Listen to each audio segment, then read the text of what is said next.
안녕하세요. 경이로운 경제 아나운서 조수민입니다. 많은 이들에게 경제에 관해 물으면 대부분 어렵고 복잡한 것이라고 대답할 텐데요. 그러나 우리의 일상생활 하나하나가 모두 경제와 관련되어 있습니다. 그렇다면 어떻게 경제를 쉽고 재미있게 알아갈 수 있을까요? 오늘 제가 도와드리겠습니다. 경이로운 경제 지금 시작합니다.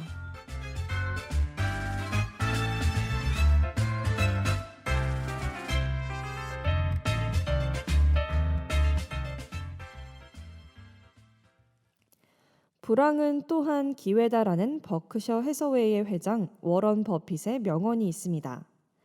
1995년부터 인터넷 관련 분야가 성장하면서 산업국가의 주식시장에서 지분 가격이 급속한 상승을 보였던 닷컴 버블 현상이 있는데요. 거품 경제 현상이었던 닷컴 버블이 붕괴하면서 불황이 시작된 2000년부터 2001년까지 상위 25% 기업을 조사해 보니 비금융기업 10개 중에 4개, 금융기업 10개 중에 3개가 새로운 기업으로 교체됐습니다. 이는 버블 붕괴 속에서 활발한 역전극이 펼쳐진 것인데요. 워런 버핏의 명언인 불황은 또한 기회다라는 말의 의미를 정확히 보여주는 사례였습니다. 그렇다면 우리가 살아가는 지금은 어떨까요? 유례없는 범유행으로 인해 전 세계가 경기 불황을 겪고 있습니다. 그러나 우리가 잊지 말아야 할 것은 가장 결정적인 역전의 타이밍은 너도 나도 투자에 나서는 호황기가 아니라 남들이 모두 포기했을 때 찾아온다는 사실입니다. 그러니 지금의 상황을 너무 절망적으로 바라보지 않았으면 하는 바람인데요. 오늘 제가 소개해드릴 이슈는 현재의 경제 흐름을 정확히 짚음과 동시에 이 흐름 속에서도 역전하려는 노력이 돋보이는 이슈로 선정해 보았습니다. 제가 오늘도 두 가지 이슈들을 경이롭게 설명해 드리겠습니다. 그럼 노래 한 곡 듣고 첫 번째 경제 이슈로 넘어가 보겠습니다. 폴킴의 휴가. 폴킴의 휴가 듣고 왔습니다. 오늘의 첫 번째 경제 이슈는 추가 금리 인상입니다. 지난주에 NH농협은행을 비롯한 금융당국의 대출 규제가 잇따르고 있다는 이슈에 관해 이야기해 보았는데요. 대출 금리를 올린 데 이어 주요 시중은행들도 빌려줬던 돈을 서둘러 걷어들이고 있습니다. 그런데 문제는 여기서 끝이 아니었습니다. 올해 안에 추가 금리 인상까지 예고한 상태인데요. 이렇게 다급하게 돈줄을 조이는 이유는 무엇인지, 문제는 없는 건지 궁금해집니다. 우선 금리가 무엇인지 알아보겠습니다. 금리란 원금에 지급되는 기간당 이자를 비율로 표시한 것으로 같은 의미로 이자율이라는 표현을 사용하기도 합니다. 흔히 금리 부담이 크다는 말에서 금리는 이자와 같은 의미로 사용되고 있고 금리가 높다고 말할 때는 금리가 이자율과 같은 의미로 사용되는데요. 금리는 우리 생활에 다양한 영향을 주고 있습니다. 금리가 내려가면 이자 소득으로 살아가는 사람들이 어려워지게 됩니다. 그러나 돈을 빌려서 사업을 하는 사람들에게는 자금 조달 비용이 내려가기 때문에 금리가 내려가는 일은 환영받는 일인데요. 또한 금리는 주식 가격이나 주택 가격에도 영향을 끼칩니다. 금리가 내려가면 자금 조달 비용이 낮아지기 때문에 사람들은 주식이나 주택을 살 수 있는 능력이 향상되게 되죠. 이처럼 금리는 경제활동과 물가에 영향을 주고 외국과의 금리 차이가 국가 간 자본 이동에도 영향을 주기 때문에 환율에도 영향을 주는 실제 경제 현장에서 아주 중요한 역할을 하고 있습니다. 이러한 금리의 특성 때문에 중앙은행이 추가 금리 인상을 예고하자 모두가 술렁이고 있습니다. 중앙은행이 추가 금리 인상을 예고한 데에는 금융 불균형 현상 때문이 있는데요. 목표한 바와 다르게 돈이 특정 부문에 쏠리는 현상을 금융 불균형이라고 합니다. 코로나 바이러스의 여파로 중앙은행은 국민이 소비와 설비 투자에 돈을 쓰게 하기 위해 기준금리를 낮춰 돈을 풀었었는데요. 그러나 그 돈들이 정작 써져야 할 곳이 아닌 부동산과 주식 시장으로 지나치게 많이 흘러든 것이 원인이었습니다. 그렇다면 다시 돈을 걷어들여야 할 텐데요. 이것이 지난달 한국은행이 기준금리를 올린 주요 배경 중 하나입니다. 이처럼 금융 불균형 현상이 지속하면 각국 중앙은행들은 금리 인상으로 주로 대응하는데요. 금리 인상 과정에서 그 속도가 굉장히 중요하다고 합니다. 왜 그런 걸까요? 잠시 노래 한 곡 듣고 추가 금리 인상 이슈 더 자세히 알아보겠습니다. 소울의 슬로우 듣고 왔습니다. 금리를 인상하는 과정에서 방향도 중요하지만 속도가 중요하다고 하는데요. 그 이유는 30년 전 일본을 보면 알 수 있습니다. 서울에서 올림픽이 열렸을 당시 일본에서는 무역 환경이 갑자기 나빠지면서 일본 정부는 경기 부양을 위해 기준금리를 파격적으로 내리고 대출 규제도 풀었습니다. 스포츠카가 거리에 즐비했고 버블 경제가 낳은 폭주족뿐만 아니라 풀린 돈은 모두 부동산과 주식으로 쏟아져 들어갔습니다. 그 결과로 도쿄 긴자의 한복판 신문지 한 장 넓이의 땅값이 한국 돈 1억 6천만 원에 달하는 금액을 치솟았습니다. 이렇게 대도시 집값이 5년여 만에 3배로 뛰게 되고 여기에 국제 금융 규제까지 겹치면서 감당할 수 없는 상황이 되자 일본 정부는 금리를 다시 올리기 시작했습니다. 여기서 문제는 그 속도였는데요. 일본 기준금리는 불과 2년 만에 2배 이상 급증하게 됩니다. 그리고 대대적인 대출 규제에 나섭니다. 그 결과는 어떻게 되었을까요? 싼 이자에 의지하던 주식과 부동산 시장은 폭락하기 시작했습니다. 또한 1997년 동아시아 외환 위기까지 맞물리면서 일본의 대기업들도 줄줄이 도산하게 됩니다. 이렇기 때문에 금리 인상은 그 방향만큼이나 속도도 중요합니다. 그렇다면 우리의 현재 상황은 그 당시 일본과 무엇이 같고 무엇이 다를까요? 잠시 노래 듣고 이야기 이어가겠습니다. 리헵의 I think it's love 듣고 왔습니다. 30년 전 일본과 현재의 한국의 다른 점은 자영업자들의 상황을 살펴보면 알 수 있습니다. 자영업자들의 빚 규모는 올 2분기에만 10조 원 가까이 늘어난 상황인데요. 우리나라의 자영업자 비중은 일본의 2배가 넘는 실정입니다. 가계빚은 사상 최고치인 1,800조 원 수준으로 국내 총 생산의 100%에 육박해 90년대 일본보다 훨씬 더 높은 수준입니다. 따라서 이런 상황에서 대출 규제와 금리 인상이 지나치게 빨라질 경우 자칫 부채를 줄이려다 가까스로 나타난 회복세까지 꺼트릴 수 있다고 우려하고 있습니다. 이를 설명해주는 경제학 용어로 부채 함정이 있는데요. 즉 이자 부담의 소비를 줄이는 함정에 빠질 수도 있다는 것입니다. 가계부채를 줄여야 하는 당면 과제도 있지만 소상공인이 무너질 경우 오히려 더 큰 금융 부담으로 다가올 수 있기 때문입니다. 일본처럼 장기 침체에 빠지지 않기 위해서는 금리 정책뿐만 아니라 어떠한 새로운 성장 정책이 필요한 것입니다.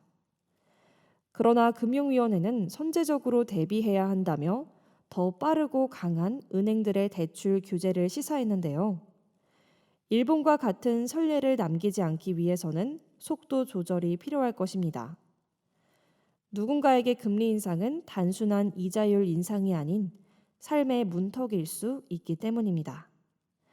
그럼 노래 듣고 두 번째 경제 이슈 이어가겠습니다.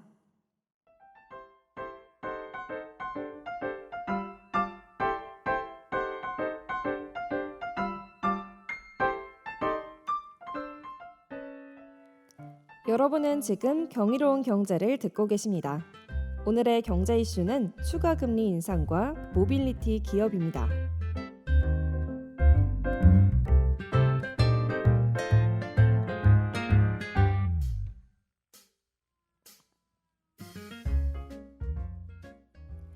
오늘의 두 번째 경제 이슈는 모빌리티 기업입니다.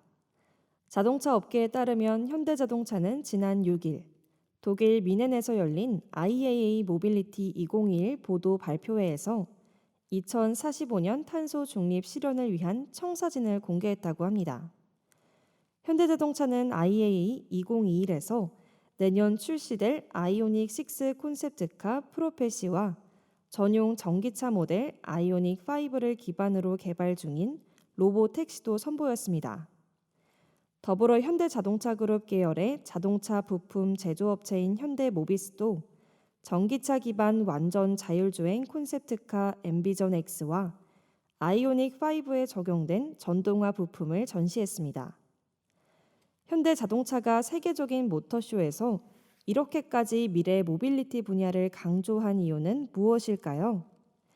현대자동차는 2040년 내연 기관차의 국내 판매를 중단하겠다고 선언했고 전동화, 수소, 로보틱스 등 미래 신사업 강화에도 박차를 가하고 있는데요. 현대자동차그룹이 전통적인 자동차 제조업체에서 벗어나 미래 모빌리티 기업으로의 전환에 속도를 내고 있습니다. 현대자동차는 유럽 시장에서 당초 계획보다 5년 앞당긴 2035년부터 전기차만 판매하고 2040년에는 국내에서도 내연 기관차 판매를 중단할 계획이라고 밝혔습니다. 또한 현대자동차의 고급 브랜드 제네시스도 2030년부터 판매되는 모든 차량을 수소 배터리 전기차로 전환합니다.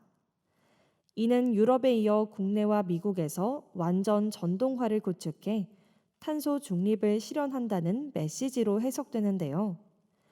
기후 온난화 위기가 심각해지고 기업이나 개인이 발생시킨 이산화탄소 배출량을 규제하는 분위기가 국제적으로 형성되며 현대자동차 역시 미래 먹거리 사업을 찾아 나선 것으로 보입니다. 그럼 잠시 노래 한 곡 듣고 현대자동차와 같은 기업이 왜 모빌리티 사업에 힘쓸 수밖에 없는지 이야기해 보도록 하겠습니다. 미고의 그림 듣고 왔습니다. 현대자동차와 같은 기업들이 모빌리티 사업에 주력해야 하는 이유는 탄소 중립 때문인데요. 탄소 중립은 이산화탄소를 배출한 만큼 이산화탄소를 흡수하는 대책을 세워 이산화탄소의 실질적인 배출량을 0으로 만든다는 개념입니다. 특히 지난 7월 유럽연합이 2030년 유럽의 온실가스 배출량을 55% 감축하기 위한 입법 패키지인 P455를 발표하면서 탄소 중립을 실현하고자 하는 기업의 의지가 더 중요해졌는데요. 그 중에서도 탄소 국경세가 가장 많은 주목을 받았습니다. 자국보다 이산화탄소 배출이 많은 국가에서 생산하고 수입되는 제품에 대해 부과하는 관세인 탄소 국경세를 줄이려면 유럽에 진출하고자 하는 기업들의 탄소 중립 계획은 필수가 될 것입니다. 우리가 현대자동차의 사례에서 또 하나 주목해봐야 할 점은 그동안 개발해왔던 전기 자동차에 이어 수소, 로봇 분야에도 뛰어드는 것입니다. 현대자동차그룹은 최근 세계적인 로봇 전문 업체 보스턴 다이내믹스를 인수해 로보틱스 부문에서도 존재감을 드러내고 있는데요. 보스턴 다이내믹스는 우선 공장에서 사람과 함께 일하는 로봇 개발을 시작으로 현대차의 미래 모빌리티 기술과의 시너지 창출도 기대하고 있다고 밝혔습니다. 또한 빛으로 주변 물체와 거리를 감지하는 기술인 라이다를 자율주행차에도 적용할 수 있을 것으로 예상됩니다. 이렇듯 현대자동차뿐만 아니라 많은 기업이 모빌리티 분야 개발을 위해 총력을 기울이고 있는데요. 잠시 노래 듣고 모빌리티에 관해 더 자세히 알아보겠습니다. 권진아 쌤김의 여기까지 듣고 왔습니다. 최근 많은 기업이 모빌리티 분야에 투자하고 있습니다. 모빌리티는 유동성 또는 이동성, 기동성을 뜻하는 말로 사람들의 이동을 편리하게 하는 데 기여하는 각종 서비스나 이동수단을 폭넓게 일컫는 말로 사용되고 있습니다. 예를 들어 우리가 아는 자율주행차, 드론, 마이크로 모빌리티, 전기차 등 각종 이동수단뿐만 아니라 차량 호출, 카쉐어링, 승차 공유, 스마트 물류, 협력 지능형 교통체계 등 이동수단을 활용한 다양한 서비스들이 모빌리티에 포함됩니다. 그 때문에 여러 기업이 손을 잡고 모빌리티 기술에 투자하기도 하는데요. LG 디스플레이는 카카오 모빌리티와 투명 OLED로 스마트 주차장을 구축했다고 합니다. 국내 대표 모빌리티 플랫폼 기업인 카카오 모빌리티가 카카오티 주차 서비스를 통해 운영 중인 서울 코엑스 주차장에 인테리어용 55인치 투명 OLED를 공급했다고 밝혔습니다. 투명 OLED는 주차장과 매장을 연결하는 주요 출입문 6곳에 설치됐으며 기존 유리창에 패널을 부착해 공간을 절약하면서 마치 유리가 디스플레이인 것과 같은 효과를 내는데요. 방문객들은 이를 통해 카카오 모빌리티 브랜드 영상을 활용한 환영 인사 등 신선한 볼거리를 만나볼 수 있다고 합니다. 전기 모빌리티, 수소 모빌리티 등 전 세계 대기업들이 모빌리티 분야에 주목하고 있는 만큼 여러분도 모빌리티와 관련한 이슈들을 꾸준히 지켜보는 게 좋겠습니다.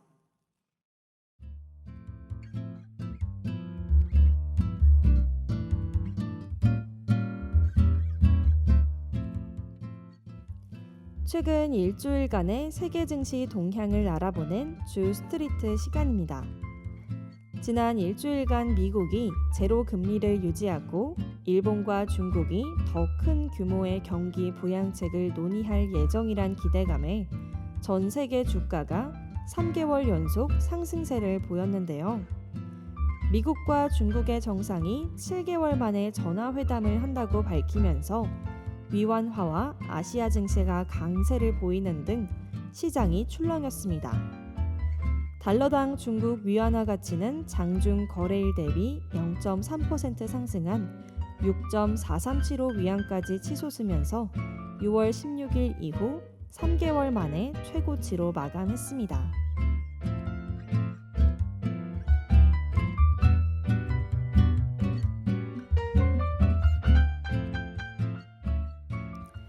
오늘은 추가 금리 인상과 모빌리티 기업에 관한 이슈를 짚어보았습니다. 제가 생각하는 경제를 이해한다는 것은 우리가 살아가는 세상을 조금 더 선명한 시각으로 바라보는 노력이라고 생각합니다. 놀랍고도 신기한 경제 이야기들을 제가 여러분의 곁에서 친절하게 오늘도 그리고 앞으로도 설명해 드리겠습니다. 이만 오늘 방송 마치겠습니다. 지금까지 연출의 강정윤, 기술의 조민주, 모니터의 박정훈, 제작과 진행을 맡은 저는 조수민이었습니다. 감사합니다.